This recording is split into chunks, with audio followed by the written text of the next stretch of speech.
Hey guys, this is Hack Zamba. Today I'm going to show you the brief overview of what hacking your Wii does and some pros and cons of hacking your Wii, and I'll go through and show you what it does.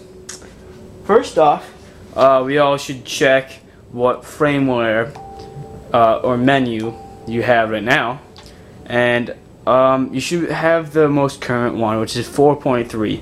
As you can see, I have it right there.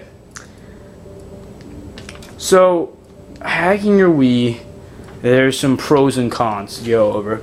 Some pros are you can put some cheat codes into almost any game you have. You can have mod menus too. You can customize your Wii. Right now, I don't have any cool menu options, but I saw a bunch of my friends have like black backgrounds with this red like thing that goes around each channel. It's really cool. There's a bunch of things you can do. Some cons. You can break your Wii. Breaking your Wii is basically making the Wii unusable. You can't turn it on. You can't do anything. There's ways to undo this. Well, there's ways to undo this, but it's very complicated, and hopefully we won't run into that problem. Second, it can void your warranty, which means, say if the disc reader breaks on your Wii and you need to send it to Nintendo, Homebrew could affect your getting fixed or not.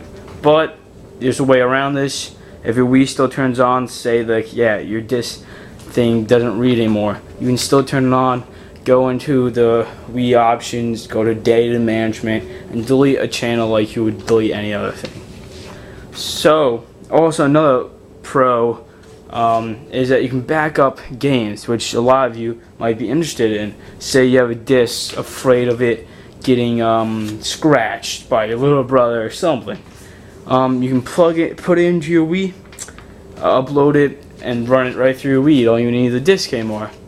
Alright, so let me go over a brief overview of Homebrew. Homebrew is what will install after you run the hack, or the exploit, people call it. And Homebrew, as you can see, is like any other channel, you know. It comes up as any other channel, right, with Netflix and all that. And you can start it. When you first arrive, well, when you first do this, you should only, I'm pretty sure you only have Homebrew browser. These are all the things I put on my SD card and downloaded through the Homebrew browser. You need to have a Wi-Fi connection or some way of getting Wi-Fi through a cord, but Wi-Fi is the best to have. This will happen when you load up the Homebrew browser. Most of the times it does. This is just checking for any updates. If you need a couple icons, that means it's not broken when that happens, but it's just loading up. So as you can see, it has a very nice interface. Demos are Wii froze a little. It's a little slow sometimes. It might be my Wii, the first gen, the white one. Demos are basically developers trying to release a new thing. They're still in the working, so there might be a couple of bugs. There probably are a couple of bugs, but Homebrew itself is a open source firmware, and people can just add to it. You can design stuff. I'm working on making a little game. I'll show you a little later. Emulators, you can run old games from Nintendo 64, NES. You can run Game Boy games. So this is actually kind of fun. You can download them offline, put them on a USB or SD, and play them. Games, these are not emulators. They're like games made by people using different engines, and there's only a couple good ones. Like I like Doom and Duke Nukem on here. They're okay. Media, I really don't mind the media. Like I don't really play around with it too much. There's a radio, which I don't know if it works. I tried working it, but that was a long time ago. You can play music, I guess. Utilities. This is the most important thing about the Homebrew browser. This is where most of your things you'll get. Important. There's a bunch of good things like Gecko, which, right here.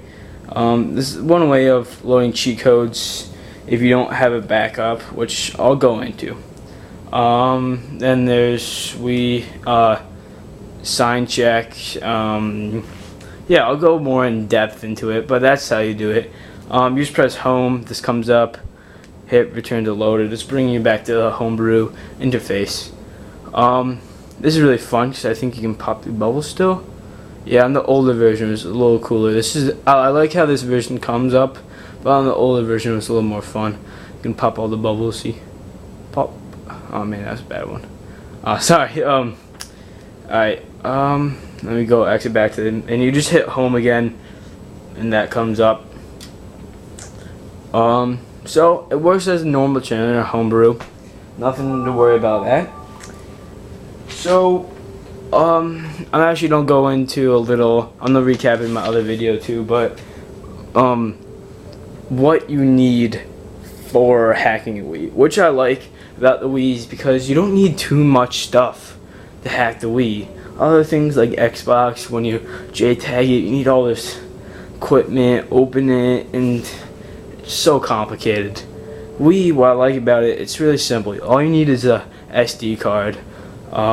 Here, let me show you mine. Just wait a second. Alright. Here's the one I use. I got it with, I don't know if I can focus. I can't. It's a SanDisk 2 gig, as you kind of can see. It's pretty good. 2 gigs is fine. Nothing. You don't really need nothing more. You can use a disk you have for your camera, as long as you don't mind devoting it to the Wii, because you really should devote one. Just go buy one, guys. It's not that hard.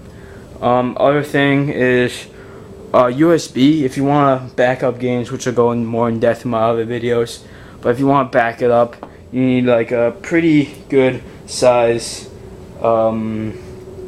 USB.